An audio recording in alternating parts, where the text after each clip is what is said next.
వెల్లి మండలంలోని కేస్లాపూర్లో నేటి నుంచి 3 రోజుల పాటు నాగోబా జాతర జరగనుంది. ఈ రోజు అర్ధరాత్రి మహాపూజ తర్వాత జాతర ప్రారంభం కానుంది. 9, 10, 11 తేదీల్లో జరిగే జాతర 12న దర్బార్తో ముగుస్తుంది.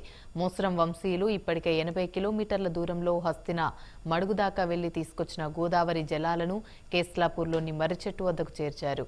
బుధవారం అర్ధరాత్రి పెద్దలకు తూం పూజలు నిర్వహించారు. నాగోబా మహాపూజ సాంప్రదాయ పూజల కోసం సిరికొండ మండలంలో తయారు చేయించిన మట్టి కుండలు ఆలయానికి చేరుకున్నాయి. ఇవాళ అర్ధరాత్రి గంగాజలంతో నాగోబాకు అభిషేకం తర్వాత జాతరను ప్రారంభిస్తారు. తర్వాత కలెక్టర్, ఎస్పీ, ఎమ్మెల్యేలు పూజలు చేస్తారు. జాతరకు తెలంగాణతో పాటు ఇతర రాష్ట్రాల నుంచి 1,00,000 మందికి పైగా భక్తులు తరలివస్తారు. ఈ నెల 12న దర్బార్ నిర్వహించనున్నారు.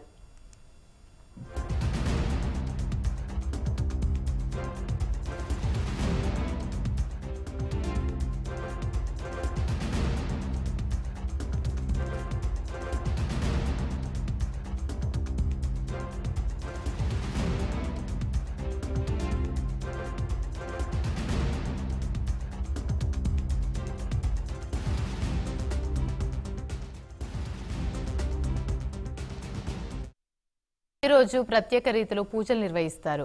మోస్రం వంశీయులు మట్టితో పుట్టను తయారు చేయడంలో మోస్రం చేస్తారు. మహాపూజ తర్వాత రాత్రి 1 గంట తర్వాత కొత్త కోడళ్లు పరిచయం నిర్వహిస్తారు. ఇప్పటి వరకు నాగోబా ఆలయానికి రాని మోస్రం వంశ కోడళ్లు తెల్లటి దుస్తులు ధరించి బేటింగ్ అనంతరం సతీదేవత ఆలయంలో పూజలు చేస్తారు. ఆ తర్వాత పెద్దల ఆశీర్వాదంతో పూర్తిగా మోస్రం వంశంలో చేరినట్లుగా భావిస్తారు. మరుసటి రోజు పెర్సాపేస్, బాన్సైస్, మండగాలి పూజ, బేతల్ పూజ నిర్వహిస్తారు.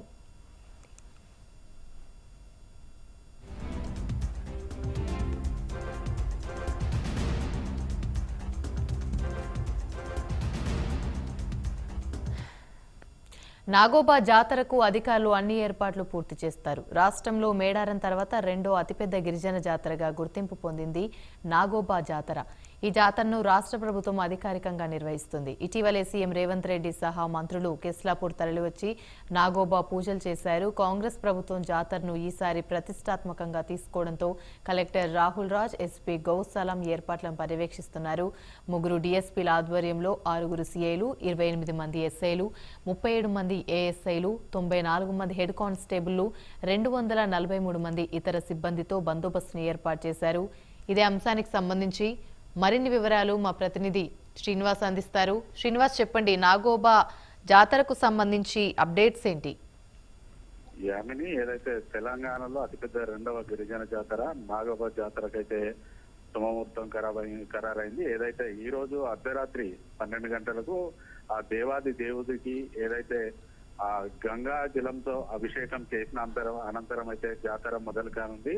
ప్రధానంగా నాగోబా జాతరకు సంబంధించి ఏదైతే పుష్యమాస నెలవంక కనబడినప్పటి నుంచి కూడా ఏదైతే ఇటు మెస్రం వంశానికి చెందినటువంటి ఆదివాసీ గిరిజనులు ప్రధానంగా కాలినడకన ఏదైతే మంచిర్యాల జిల్లా జన్నారంలో ఉన్నటువంటి హస్తినమడుగుకి కాలినడకన చెప్పులు లేకుండా ప్రయాణం చేసి దాదాపుగా 100 కిలోమీటర్లు అయితే ప్రయాణం చేసి ఇక్కడికి వస్తూ ఉంటారు. ఇక్కడికి ఇచ్చి గంగాజల సేకరణ చేసిన అనంతరం మొదటగా వీరు ఇంద్రవెల్లికి చేరుకున్న తర్వాత ఇంద్రవెల్లిలో ఉన్నటువంటి ఇంద్రాయి దేవికి ప్రత్యేక పూజలను నిర్వహించిన అనంతరం అయితే కేస్లాపూర్ లో ఉన్నటువంటి నాగోబా ఆలయానికి చేరుకుంటారు. ఏదైతే మెస్రం వంశీయులు సేకరించినటువంటి గంగా జలాన్ని నాగోబా ఆలయ సన్నిధిలో ఉన్నటువంటి మర్రి చెట్టు పైన దాదాపుగా 3 రోజులు ఉంచిన అనంతరం అయితే అక్కడ ప్రత్యేక పూజలు మెస్రం వంశానికి చెందినటువంటి ఇటు ఆడపడుచులతో పాటు ఆ వంశానికి చెందినటువంటి కులస్తులు అక్కడ ప్రత్యేక పూజలు 3 రోజులు నిర్వహించిన అనంతరం అయితే ఈ రోజైతే మహాపూజన అయితే జరగనుంది. ఈ పూజలకు ముందు ప్రధానంగా ఏదైతే ఆ మెస్రం వంశానికి చెందినటువంటి పెద్దలకు సమర్పించే పిండ ప్రధానంగా దీన్ని తూమ్ అంటారు మెస్రం వంశీయులు.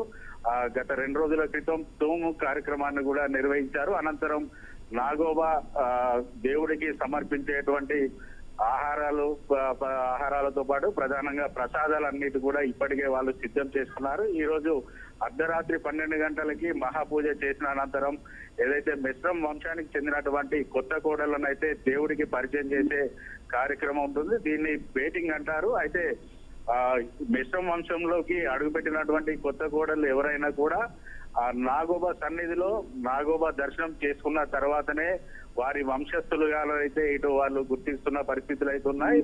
మహాదేవుని పూజ అనంతరం కొత్త కోడళ్లను నాగోబా సన్నిధానికి తీసుకొచ్చిన అనంతరం కుల పెద్దలకైతే వారిని పరిచయం చేస్తారు. అనంతరం అప్పుడు మాత్రమే వారిని తమ వంశస్థులుగా తమ కోడలుగా గుర్తించబడతారు. ఈ పూజల అనంతరం ఈ మహాదేవునికి ఈ రోజు గంగా జలాభిషేకం పూర్తి చేసిన అనంతరం రేపు ప్రత్యేక పూజలు నిర్వహించి ఇటు భక్తులకు కూడా దర్శనార్థం అయితే ఏర్పాట్లు చేస్తారు. దాదాపుగా ఈ జాతరకు సంబంధించి ఇప్పటికే ఈ నెల 2న ఇటు కాంగ్రెస్ పార్టీ ఏదైతే ఇంద్రవెల్లో చేపట్టినటువంటి తెలంగాణ పునర్నిర్మాణ సభకు వచ్చినటువంటి ఇటు ముఖ్యమంత్రి రేవంత్ రెడ్డితో పాటు పూర్తిగా మంత్రి బృందం జిల్లాకు సంబంధించినటువంటి ఎమ్మెల్యేలు కూడా నాగోబా దర్శనం చేసుకొని అయితే ప్రత్యేక పూజలను అయితే నిర్వహించారు. దాదాపుగా నాగోబా జాతరకు సంబంధించి ఇప్పటికే తెలంగాణ ప్రభుత్వం 20 లక్షలను అయితే ఇటు జాతర ఏర్పాట్లకు అయితే కేటాయించారు. దాదాపుగా ఈ జాతరకు సంబంధించి ఇక్కడికి వచ్చే భక్తులకు ఎటువంటి అసౌకర్యాలు కలగకుండా అన్ని రకాలుగా ఏర్పాటు చేయాలనేసి ఏదైతే సీఎం గా తొలి సంతకం చేసినప్పటి నుంచి కూడా రేవంత్ జిల్లా అధికారులకి ఆదేశాలు జారీ చేయడంతో పాటు ఏదైతే ఇన్ఛార్జి మంత్రిగా ఉన్నటువంటి సీతక్క కూడా ఇప్పటికే పలుమార్లు నాగోబా సన్నిధానానికి చేరుకొని అక్కడ అన్ని రకాల వసతులు ఏర్పాటు చేసే దిశగానే అయితే అడుగులు వేశారు.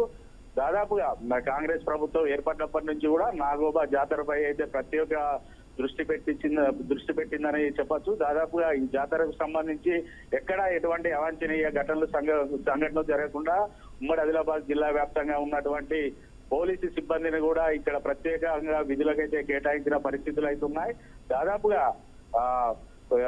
ఈ జాతరకు కేవలం ఒక ఉమ్మడి ఆదిలాబాద్ జిల్లాకు సంబంధించినటువంటి ఆదివాసీ గిరిజనులే కాకుండా ఉత్తరప్రదేశ్, మహారాష్ట్ర, ఆంధ్రప్రదేశ్ ఇతర ప్రాంత రాష్ట్రాలకు చెందినటువంటి ఆదివాసులతో పాటు ఆదివాసీయేతరులు కూడా నాగోబా జాతరకు వచ్చి అయితే ఆ దేవాది దేవుణ్ణి అయితే దర్శనం చేసుకుంటారు. ఇక్కడికి వస్తున్న భక్తులకైతే ఎటువంటి ఇబ్బందులు కలగకుండా అన్ని రకాలుగా ఏర్పాటు చేశామనేసి ఇటు జిల్లా అధికారులు అయితే చెప్తున్న పరిస్థితులు అయితే ఉన్నాయి.